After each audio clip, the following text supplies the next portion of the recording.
하나님 말씀은 누가복음 17장 20절에서 21절입니다. 바리새인들이 하나님 나라가 어느 때에 임하니까 묻거늘 예수께서 대답하여 이르시되 하나님 나라는 볼 수 있게 임하는 것이 아니요 또 여기 있다 저기 있다고도 못하리니 하나님 나라는 너희 안에 있느니라. 최고의 성경 연구가요 율법대로 살려 애썼던 바리새인들이 예수께 물었습니다. 하나님 나라가 언제 임합니까? 그들의 물음은 유대가 언제 로마로부터 독립하느냐는 것이었습니다. 예수님은 하나님 나라는 볼 수 있게 임하는 것이 아니라 하나님 나라는 여기 있다 저기 있다고도 말할 수 없느니라.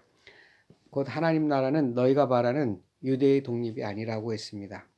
너희가 이렇게 저렇게 하나님 나라를 꿈꾸고 그 나라를 이루겠다고 할지라도 그 어느 것도 하나님 나라가 아니라고 하셨습니다.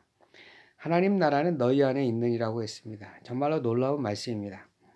유대인들이 예수님을 빌라도에게 고발할 때 예수를 가리켜 자칭 유대인의 왕이요 유대 백성들을 선동하여 로마 제국을 뒤집으려 하는 자라 했습니다. 빌라도가 예수님을 신문하면서 내가 정말 유대인의 왕이냐고 물었습니다. 그러자 예수님은 내가 다른 사람에게서 듣고 하는 말이냐? 내가 스스로 그와 같이 생각하는 것이냐고 물었습니다. 이에 빌라도는 당신은 유대인이 아니냐? 당신 나라 사람과 대제사장이 당신을 유대인의 왕이라 고발하여 내게 넘겼으니 당신은 도대체 무엇을 하였느냐고 묻습니다.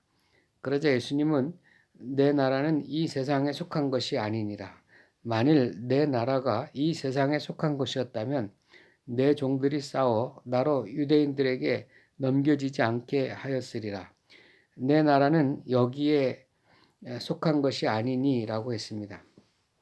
그러자 빌라도는 내 나라가 이 세상에 속한 것이 아니라면 당신은 유대인의 왕이 아니지 않느냐고 했습니다. 그러자 예수께서 이렇게 대답하셨습니다. 내 말과 같이 내가 왕이니라. 나는 진리를 알리러 태어났으며 진리를 위하여 세상에 왔노라. 여러분, 예수님은 내가 왕이라고 했습니다. 왕으로서 진리를 선포하기 위해 왔다고 했습니다. 그러자 빌라도는 진리가 무엇이냐고 물었습니다.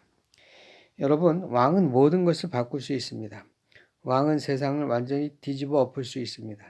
왕은 다른 사람들이 가지지 못하는 절대적인 권세가 있습니다. 여러분, 왕은 중대한 일을 선포하고 알리는 권세를 가졌습니다. 대통령 특별 담화를 통해서 국가와 사회의 흐름과 방향이 바뀝니다. 법이 바뀌고 제도가 바뀝니다. 진리는 이처럼 대통령이나 왕의 특별 담화와 특별한 선언과 비슷합니다. 어떻게 보면 진리는 오늘날의 정치적인 행위와 가깝습니다. 예수님은 내가 왕의 권위와 권세로서 진리를 알리고 진리를 증거함으로 이 세상을 뒤집으러 왔다고 하신 것입니다. 빌라도가 진리가 무엇이냐고 물었습니다. 그는 하나님을 믿지도 않았고 하나님의 나타나심을 믿지 못했습니다. 하나님의 구원을 믿지 않았습니다.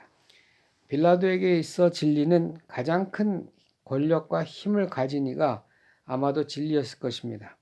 빌라도는 당신에게 그러한 권력과 힘이 있느냐고 물은 것입니다. 예수님은 진리에 속한 자는 내 음성을 듣는다고 했습니다. 내 백성은 내 음성을 듣는다고 하신 것입니다. 성도 여러분, 진리는 무슨 이상적인 가르침을 말하는 것이 아닙니다. 무슨 철학적인 가르침도 고상한 가르침도 아닙니다. 진리는 지금 현실 속에 나타난 하나님의 선언, 선포를 말합니다.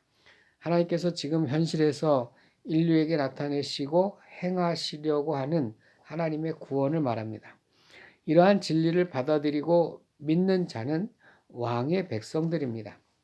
예수님은 천지의 주제이신 아버지여 이것을 지혜롭고 슬기 있는 자들에게는 숨기시고 어린아이들에게는 나타내심을 감사하나이다. 옳소이다. 이렇게 된 것이 아버지의 뜻이니이다고 하셨습니다.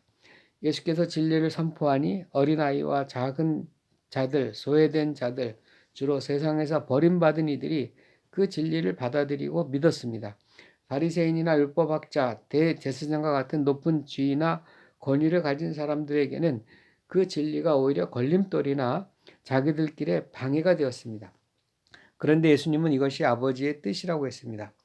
성도 여러분, 지금 당장 구원을 갈망하고 필요로 하는 이들, 절망한 이들, 고통 가운데 있는 이들이 진리를 받아들였습니다. 이 세상에서 자신들이 지혜롭다고 여기고 슬기 있다고 여기는 이들은 스스로 구원의 길을 찾았습니다. 그들이 바라는 구원을 찾고 있었습니다. 그들이 상상하는 구원을 찾고 있었습니다. 그러나 하나님은 이런 어린아이들이 진리를 받아들이는 것이 하나님의 뜻이라고 했습니다. 자기의 부족함, 결핍, 무능, 무지, 어둠과 거짓과 악함을 아는 사람들에게 진리가 알려지는 것이 하나님의 뜻이라고 했습니다. 여러분, 빌라도는 예수께 진리가 무엇이냐고 물었습니다. 그에게 진리는 가장 큰 권력과 힘이었을 것입니다. 그는 예수님께 당신에게 세상을 뒤집을 수 있는 그런 최고의 권력과 힘이 있느냐고 물었습니다. 예수님은 빌라도에게 아무런 대답도 하지 않았습니다. 여러분, 예수님은 실제로 가장 큰 권력과 가장 큰 힘을 가지고 계십니다. 그는 얼마든지 하늘의 군대를 동원하실 수 있습니다. 그는 하나님 나라의 왕이십니다. 그러나 예수님은 지금 십자가의 길을 가고 계십니다. 예수님은 인류의 죄를 대속하는 길을 가십니다. 이것이 하나님 나라의 모습입니다. 하나님 나라의 진리입니다. 성도 여러분, 예수님이 선포하신 진리는 이를 받아들이고 믿을 때 내 영과 혼에 깊이 새겨집니다. 의식세계라고 부르는 것은 지금 내가 매일 보고 듣고 말하고 행하는 것들을 말하는 것입니다. 나의 의식세계는 온갖 뉴스를 보고 온갖 사람들의 행위와 말을 보고 듣고 나타난 세계입니다. 그러므로 만일 나의 의식세계만으로 살아간다면 나는 늘 불안해하고 염려하고 분노하고 미워하고 두려워할 것입니다. 이 세상의 모습과 나의 의식세계의 모습이 다를 바 없게 되기 때문입니다.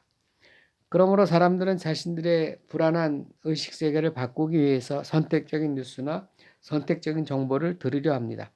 선택적으로 사람을 만나고 일하려 합니다.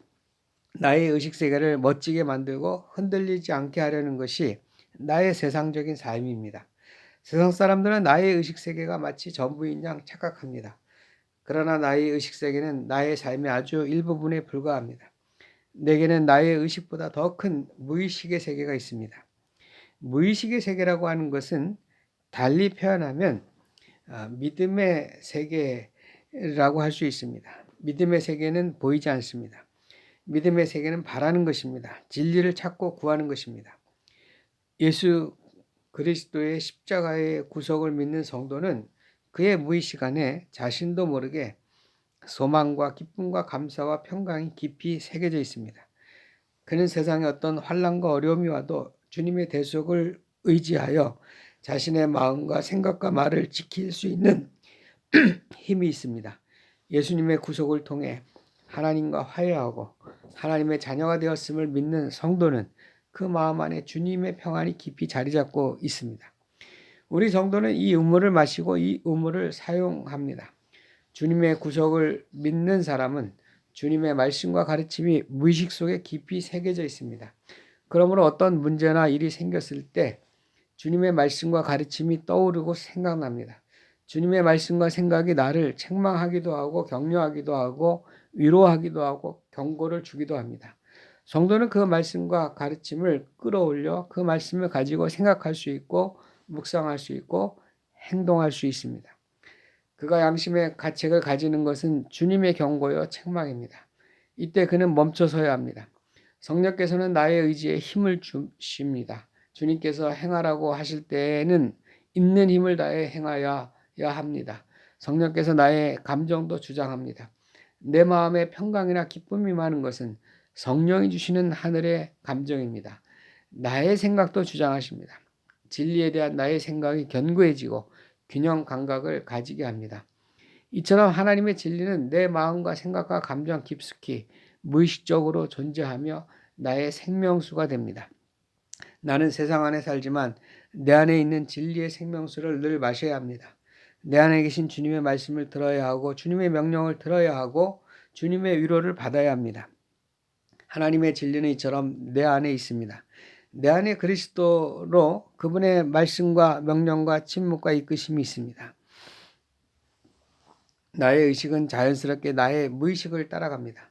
여러분, 성도의 무의식은 주님의 구속과 그의 말씀과 진리와 은혜 아래 있습니다. 이것이 하나님의 나라입니다. 이것을 믿고 의지하며 순종하는 것이 하나님 나라의 삶입니다. 성도 여러분, 내 안에 의가 있음을 믿으시기 바랍니다. 기쁨이 있음을 믿으시기 바랍니다. 평안이 있음을 믿으시기 바랍니다. 내 안에 믿음, 소망, 사랑이 있음을 믿으시기 바랍니다. 여러분 안에 하나님 나라가 있음을 믿으시기 바랍니다. 전에는 나의 의식으로 외부의 세상을 사는 것이 내 삶이라고 여겨왔습니다. 그러나 이제는 그렇지 않습니다. 나는 내 안에 계신 주님을 먼저 만나야 합니다. 주님의 말씀을 먼저 맛보아야 합니다. 주님은 내게 원천이요 힘이요 능력이 되십니다. 주님은 내 의식에게 말합니다. 하나님 나라는 내 안에 있느니라. 왕이신 주님이 내 안에 있느니라. 그분이 너를 풍성케 하고 온전하게 하느니라. 그분은 너를 언제 어디서나 다스리느니라. 그분을 믿고 그분의 말씀을 믿으라 하십니다. 주님의 나라가 내 안에 있습니다. 그 나라 안에 사시기를 축원합니다. 아멘.